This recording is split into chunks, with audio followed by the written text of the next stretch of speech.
Hello and most welcome to a new episode of podcast Tahaddi. And let me start this episode with a simple but powerful question. Have you ever wondered why some teams achieve outstanding results while others struggle even when they have similar skills, resources, and opportunities? In this episode, we are going beyond the traditional management theories and the productivity framework to explore something much deeper, the hidden psychological dynamics that shape how people think, communicate, collaborate, and perform inside organizations. Our esteemed guest is a specialist in psychoanalysis, and she is going to take us through a journey to let us understand how the insights from psychoanalysis can affect our performance, elevate our leadership effectiveness, enhance the workplace relationships, and ultimately contribute to higher organizational productivity. I promise you that it's going to be a fascinating and eye-opening conversation. Keep listening and don't go anywhere.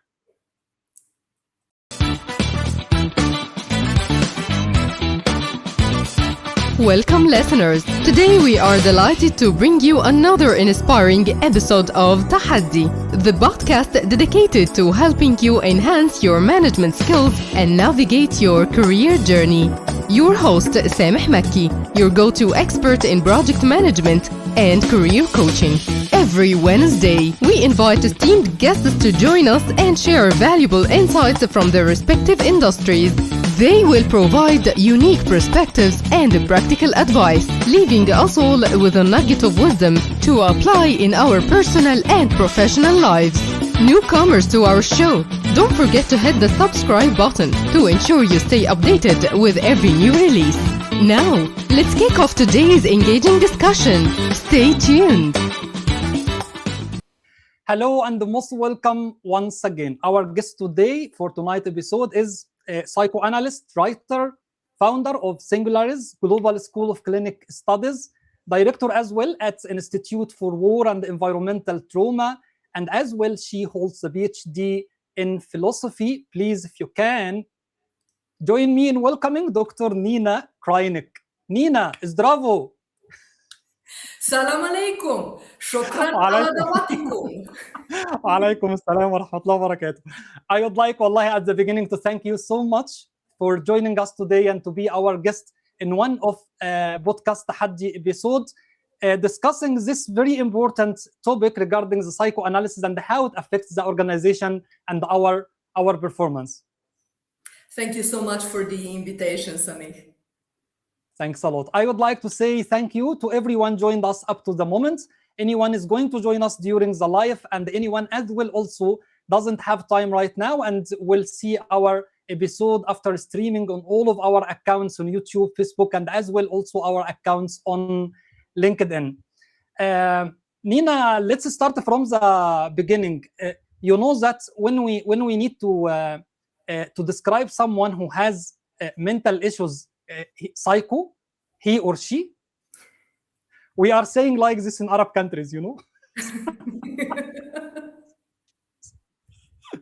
Let's start by the definition of psychoanalysis. What does it mean actually, and how does it apply to modern organization nowadays? Well, first of all, when you said that basically psycho, it's one of the terms that it's usually used, you know, I'm always happy to say that we all have symptoms, we all have issues, we all have desires, and we all have questions.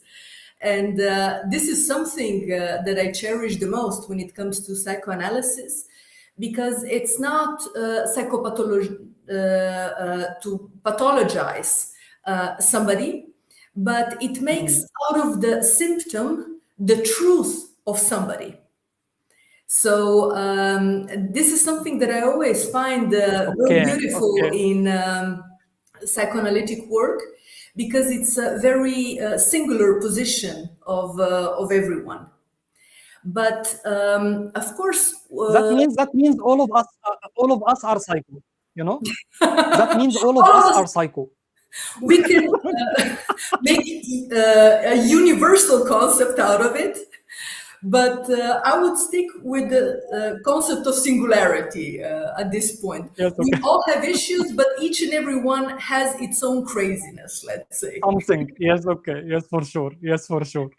Yes, okay. So, Let's get to the base, actually, which we are going to build on it for the remaining of the discussion and our conversation. What does it mean, psychoanalysis, if someone listened to the episode right now and who doesn't know actually any idea about this term? So, first of all, thank you for this question. I think it's extremely important to set the discourse in which we're going to have a discussion today. So, psychoanalysis, to put it simply, began with a very revolutionary idea. And that is that human beings are not transparent to themselves, right? Okay. We do not fully know on so-called rational level why do we do certain things, right? And Okay. the same also applies to the social level, the level of politics, the level of organizations, the level of business. The point is not to understand things only at the imaginary level, but also at the level of a structure.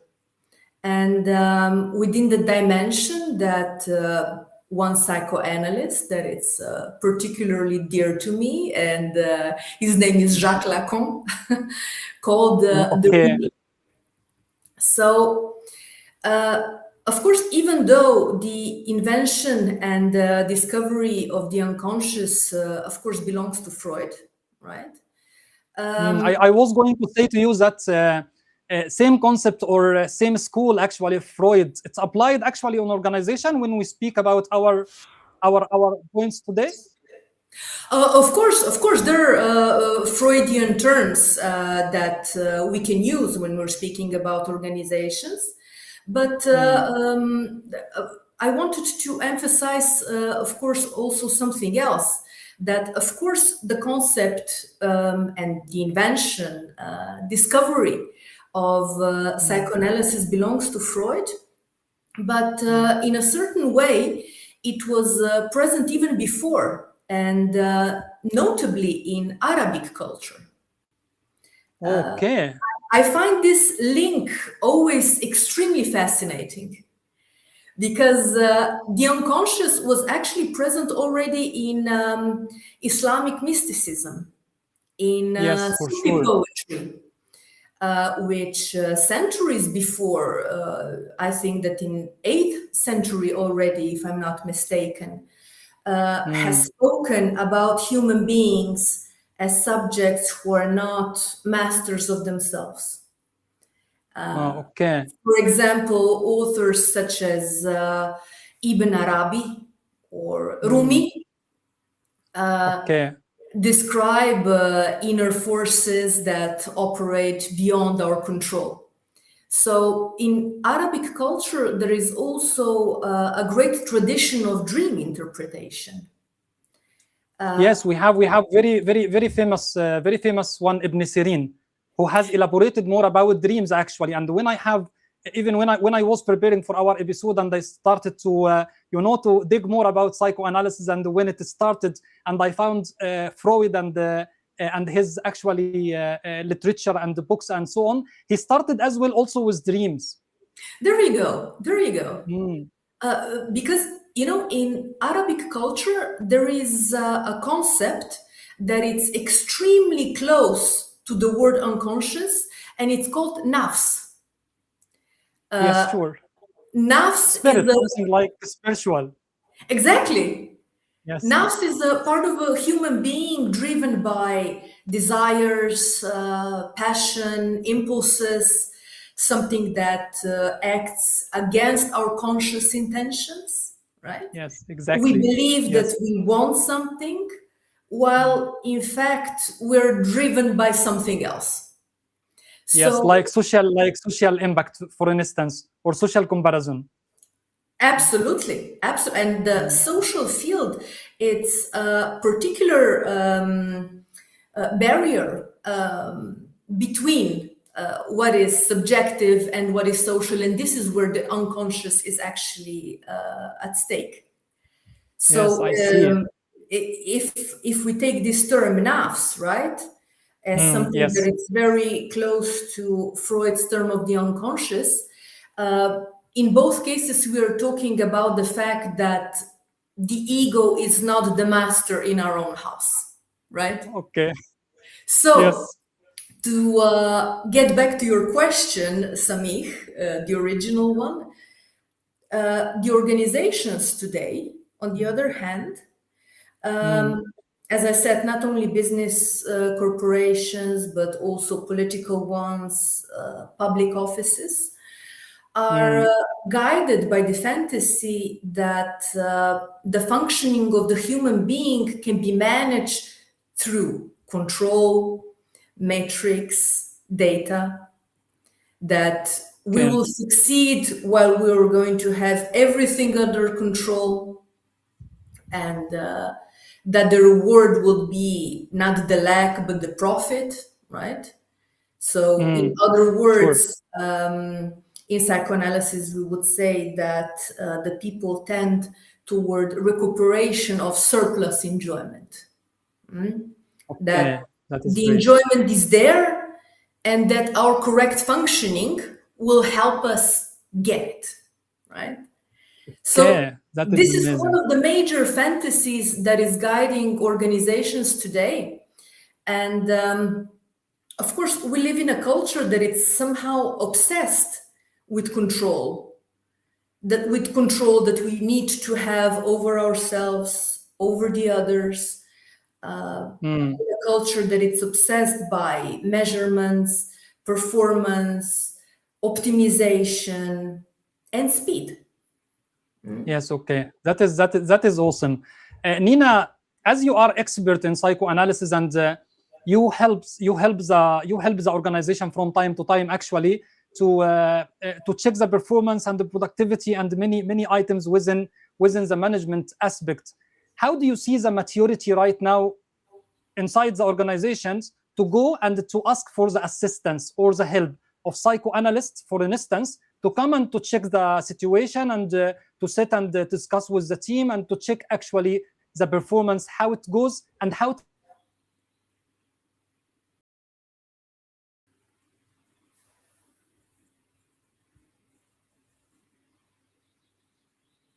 Samih? Yes, now I'm with you. We're back. You hear me We're right back. now? Okay. It was the unconscious cut.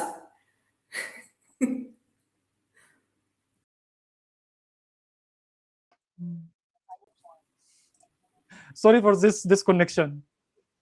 No problem. We love disconnections in psychoanalysis. Yes, okay. They're a major part of our work. It's required, from time to time, disconnection is required. Yes. Absolutely. And more than ever, especially in our societies that are marked by this hyperactivity, this rapid pace, this speed. Capitalist discourse, it's marked by this speed, by hyperactivity. So when you said it's good to disconnect, I'm totally with you. Okay. Yes, okay. I'm not sure actually if you heard my question or not, but I will repeat it again. As you work right now with the organization, how is the maturity right now nowadays in the organization to ask for help and assistance from psychoanalysts, for instance, to come and check the performance and sit and discuss with the team and to check what are the approaches available actually to enhance the performance through the psychoanalysis? How is the maturity? Where we are? Well, I would say that psychoanalysis is always the most present when there is a democratic culture within organizations. So by democratic culture, I mean primarily that there is the interest for each and every one. That people are not only numbers, that they are not only labor, that they are not only the objects to perform, but that they're also subjects of desire, that they're also subject of fantasies, that they have their own enjoyment, their own singularity, we would say. So the presence of psychoanalysis in every social context, either in, as I said, corporations, business, or other structures, is always a sign of a certain democratic level as well, which is crucial for people to recognize not only what are the common goals of the institution, but to link their desire with the institution and organization. Because this is the moment when the desire carries the performance. It's not the control, it's not the analysis as such, it's a desire that gives wings. And I think that when it comes to the culture in organizations, when they engage into psychoanalysis, this is always a very good sign. Amazing. You reminded me now with two things. The first one, regarding the alignment of the objectives between the team members, for instance, and the company or the organization or the project actually which we are working on. So the same alignment actually now in my mind should be aligned as well also with the desire, what we need, what we want, and so on. And the second thing you reminded me was actually your last amazing session, which was in Global Project Management Forum with the title Desire as Strategy. Exactly. This was actually last year in Riyadh. What I wanted to bring to the Global Project Management Forum was the question that it's very rarely addressed, and this is the question of desire. Because sometimes when we think about desire, the first association can be that this is sexual, or that this is something, that does not belong, perhaps, into the field of, as a question, into the field of management, and especially when it comes to capitalist discourse. Which is not a discourse of desire as such, but a discourse of surplus enjoyment. So when it comes to integration of desire into organizations, my point last year, I remember you being at my lecture. I was very, very honored. I liked it too much, actually, Thank you so much. Thanks a lot. I would like to say thank you to the people joined us, like Mr. Yanis and Mr. Wael Amara as well. Thank you for your time and joining us. Feel free, if you have any question, inquiry, to put it in the chat box, and we will try to take some of them and discuss it as well also with Nina. Nina, within the organization, as you told right now, there is a control system, governance, and the rules, regulations, and the policies. Actually, most of time, the people try to drag the manpower and team members actually within this rules and regulations. But if we take it from the perspective of psychoanalysis, I can say that how can the unconscious beliefs and the behavior affect actually or influence the workplace and how we work? The unconscious guides every relation that we have. But when it comes to the teams, particularly, the teams are always constructed within the shared fantasy. The team, it's never organized by the same goal, but by the same fantasy that we're going to reach that this is important for us, that this is the way, how are we going to do it?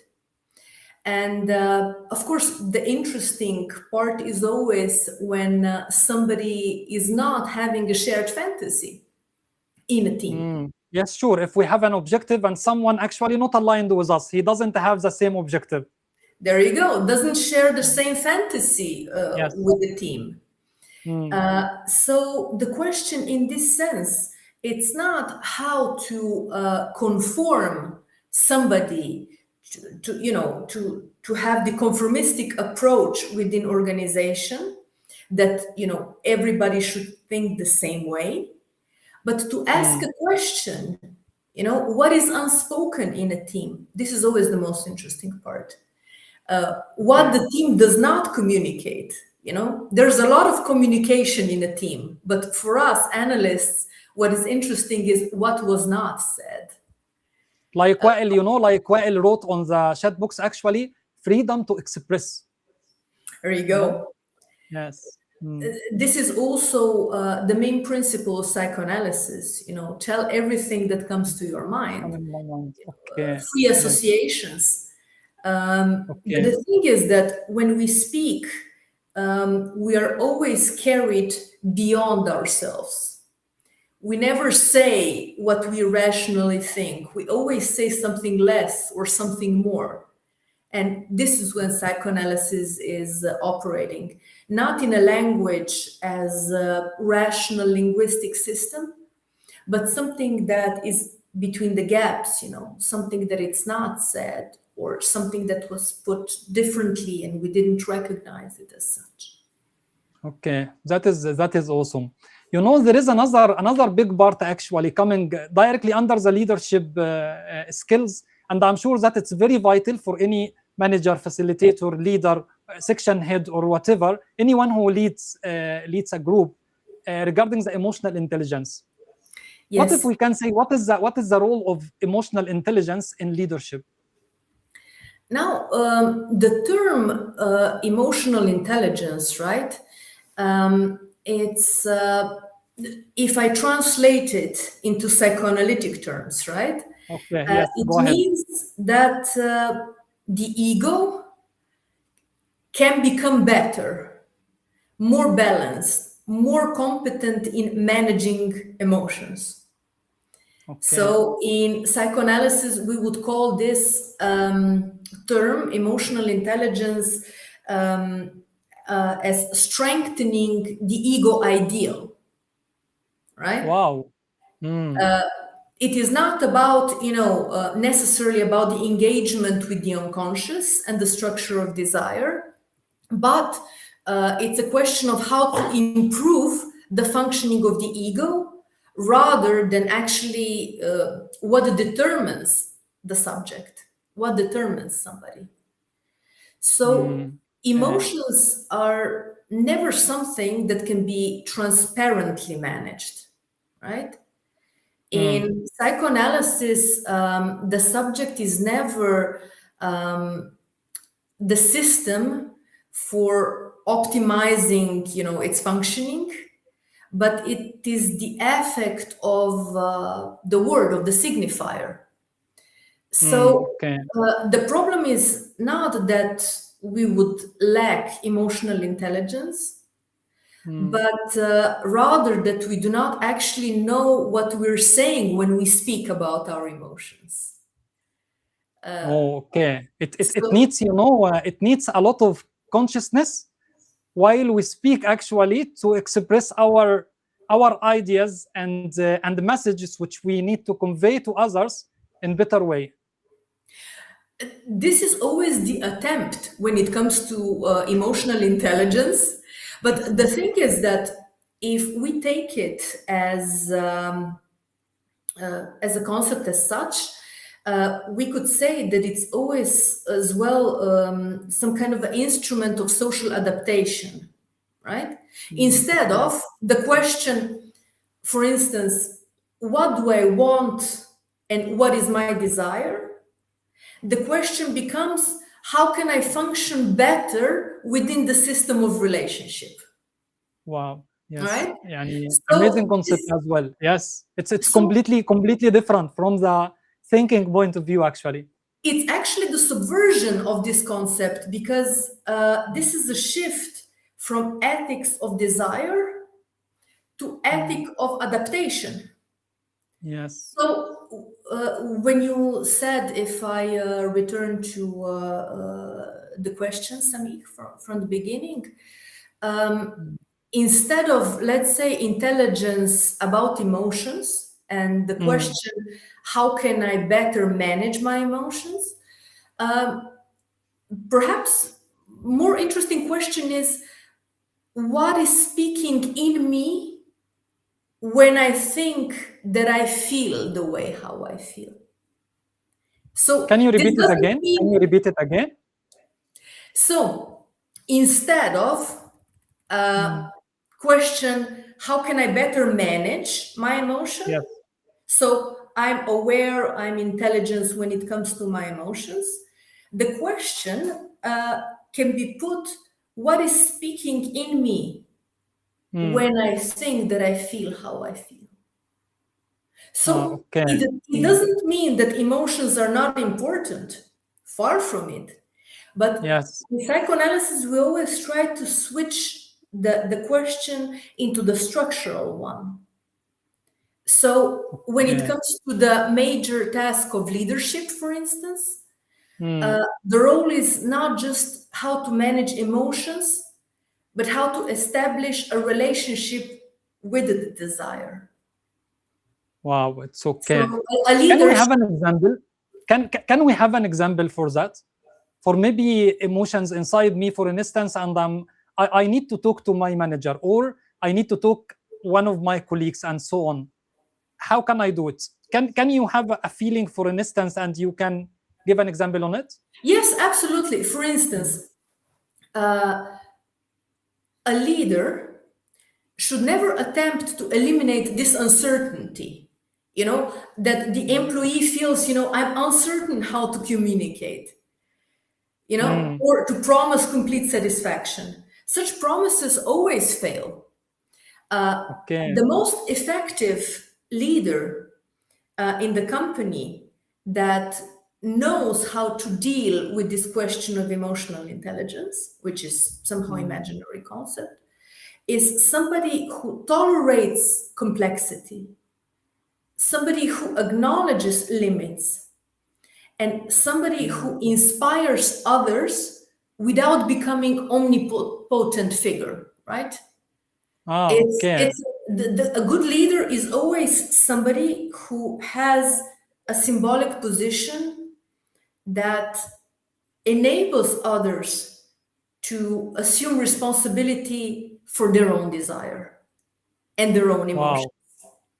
So Yes, this is a concrete example that I would provide, because if somebody feels uncertain, how should I articulate something? A good leader is somebody who would not even put you in this situation. Okay, yes. To feel free as a team member, to feel these uncertainties and to speak about it, Exactly. and to have also actually the I don't want to say rational response or rational feedback, but at least to speak it. No worry. Absolutely. Because, as soon as the fear is present, as soon as the conflicts repeat themselves, we can detect that something in organization has been repressed. Something has been foreclosed. And when something is neglected, when something is foreclosed, it will return. But it will return in a different way, in a different manner. It will return as a symptom, how we call it. Yeah, symptom, and also it will have for sure negative consequences on the team. It will have toxic consequences indeed, because sometimes we feel, also in our personal lives, that we are capable of pretending how everything is okay. We're neglecting, we're repressing, we're foreclosing, we're making an illusion, that the things are going well. Going well. While, that kind of things are a boomerang, they get back. They get back to you right in your face. So it's better to speak it up and to articulate it before. In psychoanalysis, we use this term acting out. Acting out is, something has been neglected for so long, and now all of a sudden it's going to explode. Coming, yes, okay, yes, blooming. Yes, so okay. This eruption of the real is something that we have to pay attention to. Explosion, we can say, after a long time of keeping things silent. It's a message, and it's a message to all of our listeners and the watchers of this episode. Speak out, and whatever you feel, you can say it. You can choose the approach for sure, but you can speak about feeling and emotions and what motivates you or demotivate you actually at the present with the people around you.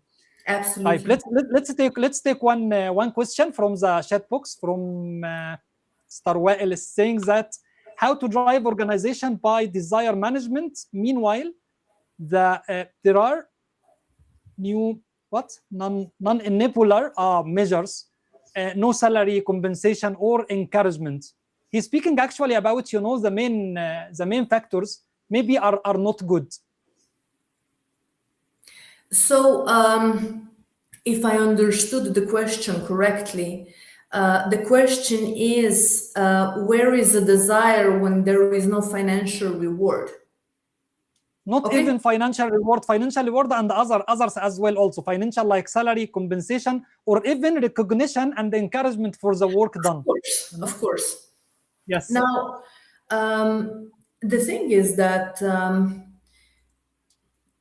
opposite to what we usually feel, people are always less motivated by the salary, money as the object, then we would rather think. We think that the money is the ultimate goal.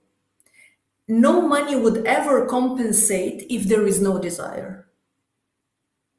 So desire comes first in this situation. Of course, we take into the account the precarity of today's labor. Of course, we think about the labor that cannot be inscribed within desire, but within necessity at the market, necessity to survive, of course. But for sure, when it comes to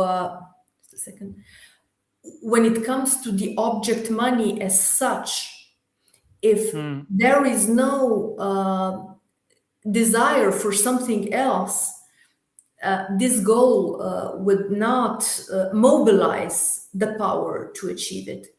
We can see that, for instance, let's say in the obstacles in management or self-sabotage.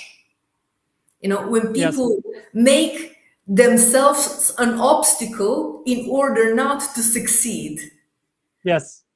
So it was not the money that was the goal, but it was the failure that was actually the object of desire.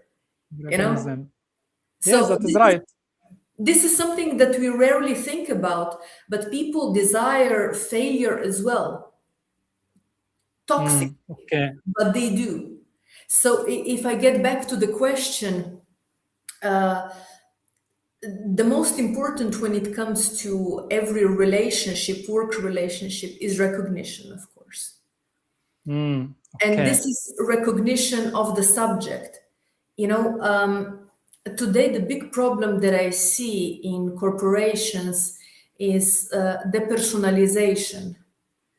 People feel that they're consumed as subjects, that they no longer exist in their subjectivity. As a human being. Yes, as a human being. Yes, I see. Like what you said at the beginning, actually, some organizations see the people and the manpower and the workforce as numbers, for instance, and they judge the whole process actually with the results and with the bottom line which we achieve. Exactly. And this is always the experience, not only of depersonalization, desubjectivation, but this is the site of many other symptoms. Burnout. Burnout never happens because, we work 24/7, but because there's no longer a desire that would sustain this in kind our work. Wow, yes, يعني you hit it actually really. There are as well also, sorry for disturbance, there are many actually theories as well within the management talking about the motives behind our work. And I'm sure that if we came back to these theories, we will find that the salary and the compensation and the financial compensation is no longer and not at all the main motive. However, maybe you will find the recognition, the responsibility, the power we take in some situation and some position actually give us the motives actually to work and do more and to give more to the entity which we are belong to. Exactly. You're totally right about motivation, because the biggest motivation, it's always a desire to exist, that I feel my existence, that I feel alive. Yes. And this is worth much more than feeling empty and financially rewarded. In these situations, the money doesn't compensate. For instance, I've been working many years ago in Australia as a psychoanalyst, and Australia has or used to have, perhaps now Saudi Arabia, it's at the first spot, but at the time Australia was having the largest number of millionaires. Okay. And the symptom that I've noticed at that time when I was working as psychoanalyst in Australia was that people had all these material conditions, object of surplus jouissance, surplus enjoyment, as we say in psychoanalysis. Yes. But as if there was something missing, as if the feeling of emptiness that existed due to having it all was not erased. Of course, this is a huge difference between the environments as such or the other environments, for instance, in war zones, where I also worked as psychoanalysts, when people are actually struggling for the basic things. So the money as an object, it's a great topic, maybe for some other podcast in a future. But what I'm trying to say, the basic thing is to feel alive. Yes, to feel alive and the achievement itself. والله يعني whatever I'm compensated or no, I feel like that for myself on the personal level, that I feel, happy and satisfied at the end of the day if I have achieved something. There you go. And if I deliver something meaningful to others, maybe to my company, maybe to my family or my friends or whatever, I have achieved something, and this thing is some meaningful. This is why I like the name of your podcast. I understood that it's translated as challenge, if I'm not mistaken.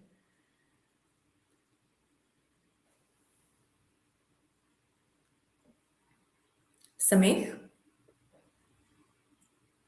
Samih? Now I'm here. It's from my side, actually. It's from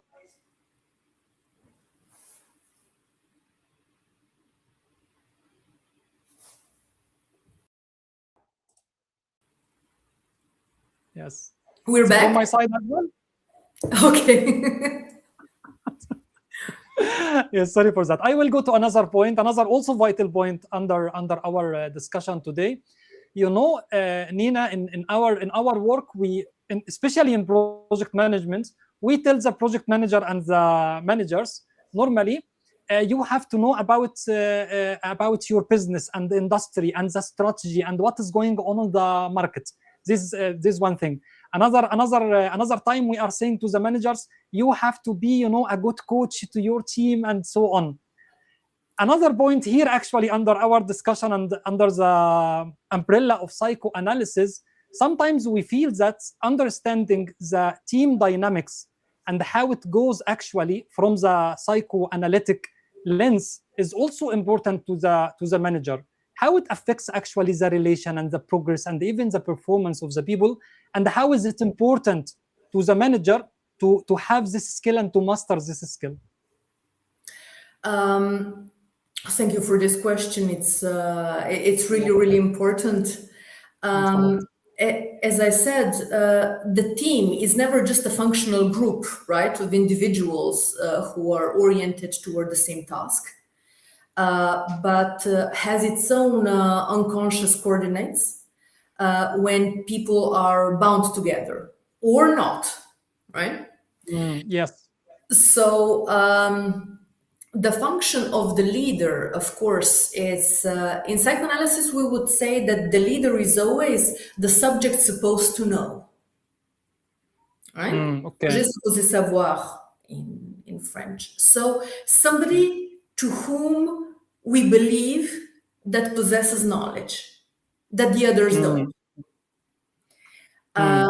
But of course, every group, every team has to create a shared belief that this is the person that knows, supposedly knows. Okay. Yes, because I see. This structures the field of the group and the relationship between the workers and management. Because otherwise we have a switch dynamics when everybody is taking a different position and the work cannot progress in the sense of our common and shared goals. So every group has its own narrative, Yes. how they share the fantasy, what are the rivalries, what are alliances in a team, who is excluded, who is idealized. This emerges very naturally. But this narration has to bind together a certain team, because if we don't have a common narrative, how we understand our group, then we don't have a shared goal.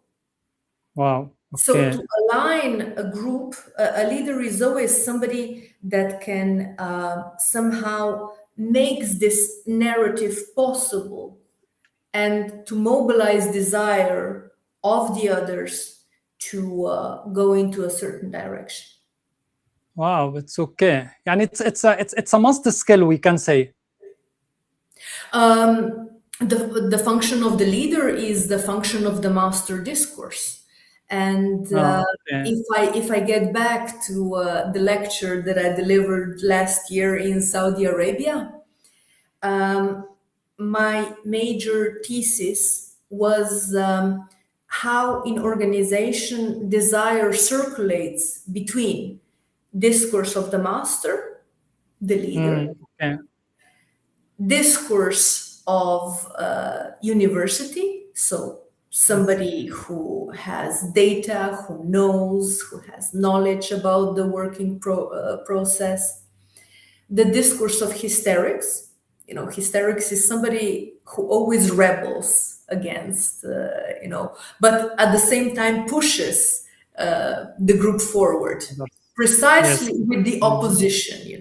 We always have, this discourse present, and of course, a good functioning of a team and a good functioning of the organization is when desire circulates among all those discourses. The leader, discourse of master, discourse of university, somebody who knows, discourse of hysterics, somebody who rebels, and of course, at the very end, the discourse of analyst. Yes, for sure. And when you said, how is the working culture at this point? I think that it's rather necessary to make all these 4 discourses possible. Amazing. You mean that we have actually the manager or the leader here, like the maestro, who orchestrate what is going on between the team members and how as you told the narration and the narrative of the team actually, and our goals and our desire to be aligned. That actually it will take me to the next main point actually also of our discussion regarding the conflict which exists from time to time, the conflict of interest maybe between team members, between maybe board members. How can we manage it, and how can actually also it affect our productivity and the performance? So organizations very often attempt to suppress conflicts in the name of this big word, which is harmony. Yes. Exactly. We have harmony, we don't have any conflicts, right? This is a very common mistake. Yes. Because conflict is not necessarily a sign of dysfunctioning, right? The real danger is denied conflict. Wow. Okay. So what cannot be spoken, as we said, returns in other form. So what we repress as a conflict in organization, it returns as a symptom. So that's why, organizations that don't have conflicts have pathologies. Okay. And these pathologies can be expressed like, bureaucratic rigidity, for instance, which can be understood as, a defense against novelty, defense against risk. Instead of risking, we have bureaucracy. Okay. So this is how conflict actually transform into something that it's actually toxic. And that's why it's always important to give space also to a conflict and symbolization of the conflict. To give a conflict a language, to give it a place when it cannot transform into acting out, but it can also transform into something very powerful. Conflict can be very, very inspiring. Conflict can generate a lot of things. Yes, like different ideas, and some constructive feedback about what is going on with conflict between two team members. For sure. So that's why I'm always saying, false harmony and false peace. It's always the worst thing that can happen. It's yes, I see.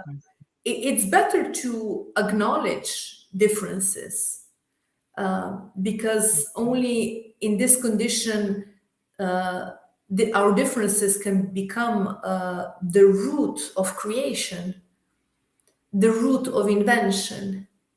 And this is something that should lead every organizational structure, in my opinion, in my modest opinion. Okay. Our discussion today is leading me actually to healthy environment, which we are dreaming of,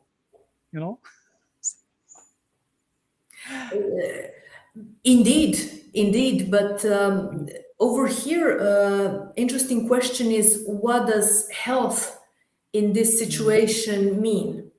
Yes. Okay. It's different. Maybe it's different for different organizations with different scenarios and situations. Yes, for sure. But the healthy environment is always the environment that combines the most important things that are at stake also in, let's say, our subjective life, our personal life. And this is a certain freedom that we even take the path of our goals of our dreams, of our I would say, I'm keep on coming to this word desire over here, but it's essential. It's essential. Yes, okay. You know, in the chat box also, Samih Ali is saying that, commenting on our discussion regarding the motives, he is saying that great point. There are always differentiation or different. Some people, they like to recognize them by bonus, others by empowering. For instance, it's based on human sense. The leader should act. You know, he would like actually to emphasize even the motives is different from person to person, and the leader or the manager has to identify what motives every team member, and after that he can act upon it. Yani we are fully agree actually with this point. Mr. Wael as well also, yes, is saying ideal environment without conflict. That means no lessons learned and no progress as well. If we don't have a conflict, yes, from time to time. Right. Nina, let's get to our community of project management. How can the people in project management apply the psychoanalysis, and how it improves the results of our project progress, schedules, budget, and so on? As I said at the very beginning, our culture, that it's marked by discourse of capitalist, it's always trying to optimize our work. But if we take psychoanalysis in a field of management and leading the projects, I would always take the other side of the situation. Also, how to slow down. Also, how to step back from this space, because this is always the moment that we can also have time to dedicate ourselves to our own questions, because otherwise we're constantly living in the other. We're constantly living in something that is somehow external to us. So when it comes to psychoanalytic group, I'm working with several enterprises, organizations, as a psychoanalyst for the people who work there, with the management team, the workers, and so on. So to go to the point of your question, my work is always not to enhance communication, but to encourage people how to listen each other, how to listen a unique position of each and every one, how to listen differently from a common sense, because this is when we're going to hear the echoes of the truth that it's actually going on. So psychoanalytic work, it's always the work of listening more than let's say actively intervening into advice on how people should behave. It's more like opening the reasons why the things are the way they are, and to subvert the situation. And it's a very interesting thing when it comes to project management, especially. Yes, I see. You have activated now, while you were speaking, you have activated the point and of importance of reconsidering how even we listen. And when we are telling people, yes, you have to actively listen to your people and so on, but when you said it right now, you activated that. No, even the active listening which we are describing to the people and teach them, maybe it's to be reconsidered once again, actually, especially when you told that you don't need to listen normally or with the common sense, you need to listen. Absolutely, you're totally right, because if we listen only at the level of common senses of what we call imaginary, we do not open our eyes to what is the most evident. Yes. So psychoanalysis, by its definition, it's very simple, is to open our eyes to what is the most evident and to know how to listen beyond the common meanings, because this is where the truth will resonate. Wow. Awesome. Before getting to our conclusion, I would like actually to invite you to say or to introduce to us what was going, before the episode regarding your initiative here in Saudi Arabia. What you are going to do? What is being done? Well, first of all, this is the idea, my fantasy, my path, my goal. Now I'm speaking, about, let's say, my dreams, the path that I'm following.